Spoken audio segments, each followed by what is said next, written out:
Hi, everyone. Wow, I think I did that without making a mistake this time. So, hello, welcome. You'll see I'm on my own today. I don't have Cecilia with me. Cecilia is under the weather. She has been all week. So, if you're with us today, welcome. I would love it if you would let me know you're here in the chat. Say hi, let me know where you're from. I see people coming on. Well, okay, two people. So if you want, oh, I'm going to pull it up on my phone. This is one thing I forgot to get organized, but this only takes a second. I'm going to pull up, turn off the volume, and pull it up so I can see the chat. Okay, perfect. I'm going to send a heart, I think. There we go. All right, so welcome again. I thought I would show you what I did this week for those who haven't been seeing my reels. It's the only thing I did this week, and I have not cut it or sewn it. I just want to let you know I've been alone all week in the studio. Cecilia's been sick the entire week, which, honest to goodness, I can't even tell you how lost I am without her here. I am just, Cecilia, you're there in spirit. Thank you, honey. I miss having Cecilia here so much. I just don't even know what to do with myself when she's not here. It's the weirdest thing. You think, I don't know. Sometimes I think when I should be able to get all this work done when Cecilia's not around because I don't have any distractions, but it's kind of not like that. I like having Cecilia around. Anyway, so that's what I've made. Cecilia and I started threading the loom on Friday night, and I think I finished it Saturday, maybe Sunday. I think I took a little bit of time. Hi, Pat. Yeah, so I'm sorry Cecilia's under the weather too. I was just on the phone with her and she said that she's not feeling better. She's still feeling quite sick. I'm hoping she'll be back for Monday. We have a lot of planning to do. So what happened was last Friday, right after we got off of our live, shortly thereafter, we had a meeting, which we always do. It's Cecilia, myself, my partner Jay, and we decided to take a booth at my local fiber festival, which is happening in April. So, hey, Pat, you're in Ontario. Our fiber festival here in Peterborough is amazing. It's such a great fiber festival. It's pretty big. Like, I was surprised the first time I went. Anyways, it's impressive, and I love it. So we have a booth. Cecilia and I have a booth there, which is, so I've spent all week kind of spiraling about, I got to get ready for this booth. It's in April. I feel like we don't have very much time to get ready. Anyways, okay, let me just see here. We're a good team. We are a good team, Cecilia. I really appreciate your help around here. Well, you know, I've been lost all week. Anyway, so bit of spiraling about what's going to happen, how we have to get organized. Instead of actually getting organized, I've been just spiraling, thinking about it. But here we are. Anyways, I did want to talk today a little bit about efficiency because I like to fancy myself. I have a video from years ago called The Queen of Efficiency. I do like to fancy myself as a very efficient person. I just think in efficiency, even when I'm driving, I think, what's the quickest way to get there? And sometimes I'll factor in like red lights. That red light's always slow. I'll take this other way. It's just how I am. I'm always thinking about being efficient. You love Peterborough. Yeah, I would love it if you would come, Pat. Hello, Bella. Good morning, Ernie. Ernie from Rhode Island. I was trying to think. I know that name. I can remember. Ernie, gotcha. Nice to catch you live. Anna Cecilia from Calgary. I love that. Love it. Putting it on the calendar. Great, Pat. I'm so glad. Good morning from Colorado. Hi, Debbie. I'm so glad to see you guys. And I'm so sad that I don't have Cecilia here with me. Anyway, so I wanted to, again, I'm going to go back to talking about efficiency a little bit. So this is how I think, and everything to do with weaving or just general in my life. Whenever I come up against a little bit of friction, something that's like I find irritating or takes too long or it kind of bugs me, I start thinking, how can I fix this? How can I make this better for me? And that, like I said, applies all over my life. I'll give you an example of my personal life. I love having clean floors. Also, I don't love cleaning floors. So this has been a point of friction for me because I want them, but I don't want to do them. And I want them clean all the time, not just once a week or every other week. So we ended up getting a robot vacuum, and that thing keeps my floors clean. I do sometimes even sweep a little bit between, but now I don't mind it because it's not an ongoing, constant thing. Okay, so that's personal life. But in the studio, this is how I ended up with my AVL loom because I was using a 4-shaft. I guess I'll start even farther back. I started measuring on a warping board. And boy, the very first time I did it, I was in my weaving class and I thought, oh, wow, this takes a lot longer than I was expecting. Why does this take so long? It does. It takes a long time to measure a warp. So I started out like that, measuring on a warping board. And I would dedicate days to getting a warp measured. And so then I thought, this just doesn't work for me. And then I found out about warping mills. Oh, yes, warping mill. So I bought a warping mill. I bought a table warping mill, actually, to start with. And I was like, this is so much better, but still felt a little clunky. So then I bought a huge, massive floor mill. I'm like, wow, I was measuring, spinning that thing, measuring so fast, I thought, but still it didn't quite feel like the right fit. So then I saw warping wheels. I thought, wow. Then I kept thinking, I only have a little bit of yarn, right? Like I'm using 1 or 2 or maybe 3 cones of yarn to measure these warps. So I thought, well, it feels like I can do color changes a lot more easily with a warping wheel. So I bought one of those secondhand, and boy, that was not for me. I called it the torture wheel. I don't know if it was just because it was secondhand. Maybe it wasn't in perfect condition. I'm not sure, but I didn't love it. So then I decided, well, I think I mentioned this in my Skein Monkey video. A friend of mine said, oh, I use my Skein Monkey Swift or Skein Winder. And immediately I knew that was right. But what I had to do is also bite the bullet and buy my yarn in bulk. So that's when I started buying lots of yarn. But my partner would say to me, it's more efficient, Rebecca, if it saves you time. You're going to use the yarn anyway. So if you're already going to use that much yarn could take a year to use it, who cares? You may as well spend the money up front if you have it, right? I was able to have the money up front. So if you have the money up front, buy the yarn, and then it saves me time. So in the long run, it does save me money because time is money, right? So, and oh my goodness, like I'm so much more efficient that way. But that's just one little aspect of what I do in the studio. I've done that with every single part. I remember thinking, okay, I'm weaving really well now. The one thing that slows me down is I have to stop and advance my warp.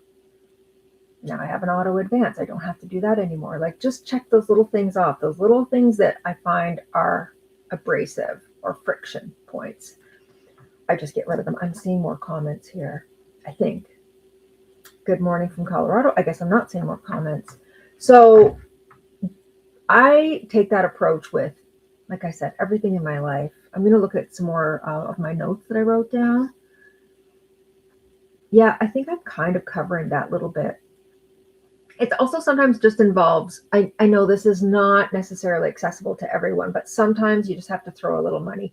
Like me, I bought a warping board. I sold that. I bought a warping mill. I actually gave that mill to my dad. I might actually even get that mill back, maybe. Then I got a big mill, which I then sold. So especially if you're buying used, you can usually sell used for the same price you bought it for. So it's okay if you can afford to just spend that money for now, then I'd sell it, buy another thing, sell that, buy another thing. You're just testing it out. It's almost like a rental, but it's free. The only annoying thing is you may have to drive somewhere to pick it up, and then you have to list it. Listing stuff for sale is never fun, but it's not a big deal. It takes a few minutes. Then you got to meet somebody or have them come over. I'm sure we've all bought and sold stuff online, and it's never like a super fun experience, but whatever, it is what it is. It's a small price to pay to get to try out all this equipment, right? And sometimes I would get the equipment, like with looms, I would get a loom from somebody and then I would fix it up and then I would resell it for more because now it's worth more because it works better, right? That's the other thing I've done is upgraded my looms, right? I was using a 4 shaft and it was just clunky and slow and I couldn't do as much as I wanted. Upgrade, upgrade, upgrade. But I did it slowly. I didn't, I say slowly, I guess in some respects you might say it was fast, but over a couple of years, I went through a lot of looms and a lot of iterations until I came to my AVLs. And I feel really fortunate that I actually traded a loom that I just hated. It was a 12 shaft. It was a Leclerc Colonial.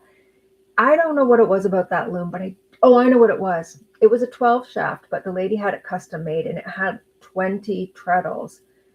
I hated that loom so much. I don't know. I just never vibed with that loom. I used to be weaving on it and just be fantasizing about taking the wood outside and making a big bonfire, burning it. And then I found a lady selling this one AVL loom, my very first one. She wasn't that far from me. I was so surprised. She was like an hour away. And I said, I want that loom. I messaged her right away and said, I want that loom. I have to sell 2 of my other looms or my partner's going to melt down at me buying another loom, and a big loom at that. And I posted them for sale. And she said, oh, I saw a posting come up. That's not your loom, is it? That 12 shaft Leclerc? And I said, yeah, it is. She said, well, how about we trade? We trade looms because I really want a loom like that. Oh, I was like, the best thing that's ever happened to me. I think that's my biggest professional success, was trading a loom I just despised for one that I have loved every minute of having. I love that loom. Anyways, that was a big upgrade. I never thought of how many owners my warping mill has probably had. I never use it. Yeah, sell it, Pat. If you have a piece of equipment you're not using, I'm sure you've noticed, I tend to hoard equipment now, but stuff that I think I might use, not stuff I think I'm never going to use again. If I think I'm never going to use it, I usually toss it. Or I don't toss it. I never toss it, but I would sell it.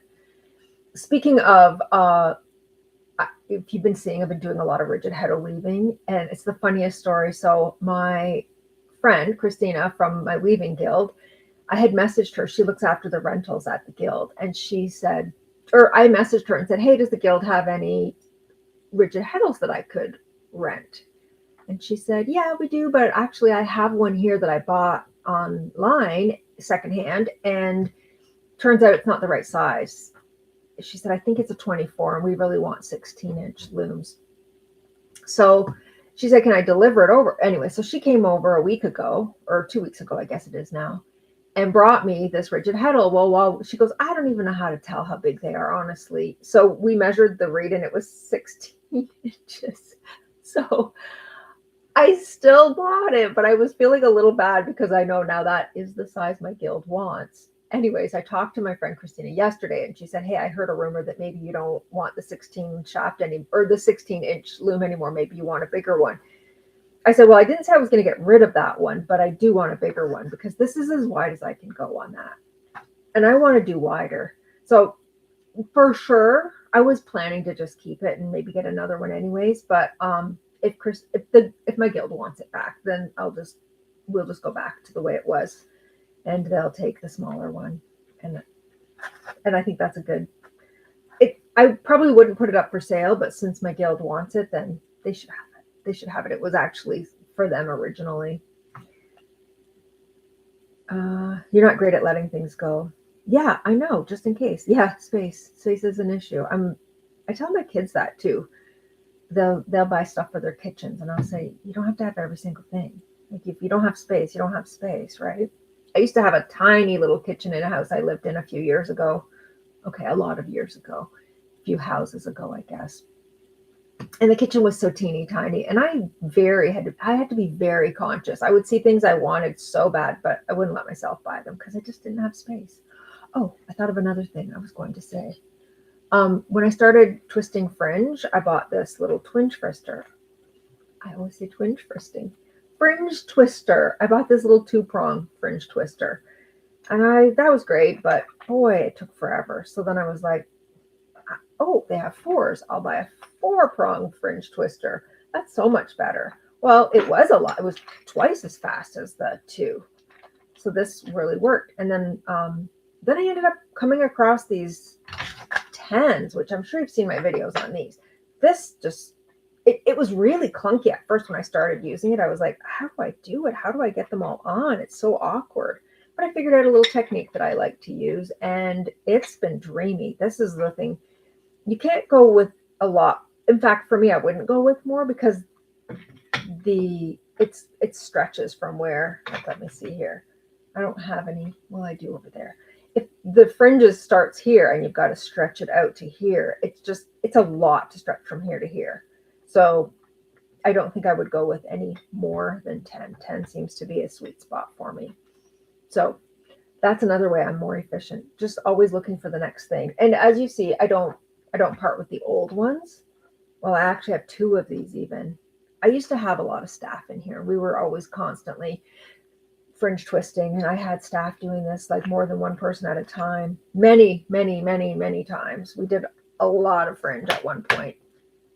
And now we don't do as much, but even still, I like having this tool here. Okay, I keep checking back here for more comments. Our studio is so efficient, Cecilia said. I'm probably the least efficient part. Well, you might be the least efficient part, Cecilia, but that's not really true. You're efficient when you're weaving. You weave fast. And besides that, you keep me going. So without you, nothing, like hardly anything's been done all week. I've been really struggling. I can't wait for Cecilia to come back. And I try and talk to her on the phone, but she's sick, right? She can't talk a lot. Anyhow, this is basically all I have. If you guys have stuff to contribute, I would love to hear you in the comments contributing what you do to be more efficient. I would love to hear it. What else can I tell you? I would love it if every one of you, especially people in Ontario, could come to our Fiber Festival. I'm trying to make a reel about that. I'm just waiting for some assets, collateral, like little clips, videos, pictures that I can use to make a reel with. And hopefully I'll be getting some of those today and get some reels out about that, because I'm so excited about it. Oh, I see somebody. I have a couple of looms, a 22-inch HD. Harrison? Oh, what's an HD? Sorry. I bought from Facebook Marketplace years ago, a small rigid heddle with no name given to me by a friend, and a 46-inch Lilistina. I don't know if I'm saying that right. I'm still fixing. I don't have space for them all. Yeah. It's hard to have space for everything. I have my basement here. I have the whole basement, and it's close to 1,500 square feet, and I'm using pretty much every square inch of it. I did at one point have 3 really big looms in here, and now I have 2 really big looms and 1 medium big loom. So, and then actually I do still have the 3rd one, but it's been taken down to sticks. It's on a payment plan. Somebody's buying it. I really want it to get out of my space, but for now I told her I would keep it. Hold on to it for her while she's making her payments. Harrisville design. Yeah, that seems... Is that what I said? I'm not even sure. So which one's your favorite, Debbie? I would love to hear about that. I would love to talk about looms. I talk about my AVLs. I see those like, are they Ashford, like James? They just look so slick. They look like they are just so nice and move so well. I think, well, I don't. I'm like, I want to try one. I'd love to bring one in, but I mean, I don't really have a ton of space. And I'm kind of probably not going to sell anything else that I have in my studio in the foreseeable future. I like all my 3 looms. The HF loom that I have isn't necessarily my favorite, but it's a little sentimental because it was my stepmom's. So I don't know that I want to ever part with that. I do want it to work a little smoother though. It's working, but I don't feel like it's really smooth. I didn't get a super clear shed. I mean, it was fine. It wasn't clear enough, but I would like a bigger, consistently clear shed. And I'm not sure why I'm not getting it. I've been trying to get it. I've been trying, but I've got to maybe put another warp on and play with it some more. I dream of a hair spill. I don't know much about them. Oh, are they rug looms, or are they all rug looms, or do they just have a specific rug loom? That I would like to know. I do think I would like to make a rug, but I'm also thinking I might like to take Pat up on the rug hooking. That might be where I need to make, how I need to make rugs. I saw some rug hooking equipment for sale the other day and I thought, should I just buy it? Here's my biggest problem is I want to do everything. And you can't do everything. And I want to have all the tools to do every craft and do everything. They have a specific rug loom, I think. That would be fun. That would be fun. There was a guy in my guild that made rugs. He doesn't come anymore. But I was supposed to do a studio tour with him. I don't know what happened. It never ended up working out. But he has a really interesting loom where you can do warp shifting. I don't even know how it works. I was really curious to see his loom so I could figure it out. Actually, I also think I should go back to see Lisa Graves. I love Lisa Graves. If you don't know who she is, she's the editor of Weft magazine. She's somewhat local to me, pretty local to me. And I did a studio tour with her a couple of years ago on my channel. It's in my studio tour playlist. She has an amazing studio, and she also teaches weaving in her studio. I love it. But she got a really cool new loom that I have not seen yet, and I would love to go and take a look at that. Maybe it's time for another studio tour with Lisa. She's such an amazing person too. I get so inspired when I go and meet other weavers and talk to. It makes me feel like I know nothing. When I talk to other weavers, I'm like, I don't know anything, but clearly I know what I know. I know about weaving baby wraps. That's where I really shine. But what I don't necessarily know is I don't know anything really hardly at all about weaving rugs. There's lots of things I don't know. The more I learn about weaving, the more I realize I don't know. It's the weirdest thing. And the more I don't know, it's almost sad because there's so many things I'll never have a chance to learn. And you're never going to get really good at things if you don't keep doing them over and over and over and over. That's another thing, repetitive and setting up systems and doing that system makes you really good and helps with efficiency. You would love to see that loom in person. Oh, Cecilia, well, maybe we should. Weaving rugs is faster. Oh, yeah. Faster. Yeah, I do like to do things fast. But also the rug hooking seems more flexible, maybe, because you can do more. Anyways, I don't know. Then I think tapestry. I went to see Ishelle Suarez. I think I'm saying her name right. In her studio, I did another studio tour with her, and she does tapestry, like the most amazing tapestry. I get so humbled by the talent that people have. Pat, you're one of those people. The talent you have and the art you create is just humbling to me. It's like I will never get to that level of mastery, of artisticness. That's not a word. Whatever. I will never get there. But it's okay, right? It's okay. I do my thing. Everybody's a specialist. I'm never going to be in the Olympics. That doesn't break my heart, but we can't do it all, right? Okay. Anyhow, I feel like I'm starting to get to the point where I'm going to start rambling, and I don't want to do that. So maybe I'll say goodbye unless I have more questions. This will just be a super short video today because I don't have my buddy with me. We'll do more next week. I don't have a topic yet, but I'm going to come up with it soon. Okay. So if I don't see anything else pop up, I'm going to say goodbye. Thank you all for visiting, participating. I really appreciate it. I'm going to keep doing these every Friday at 11. Every single Friday at 11, you're going to find me here. And I'm hoping we're going to grow this community because I think community is really important. And I want to promote weaving everywhere I can. So, all right. I'm going to say goodbye. Thanks for stopping in. And I will see you hopefully next Friday at 11. Okay. Bye for now.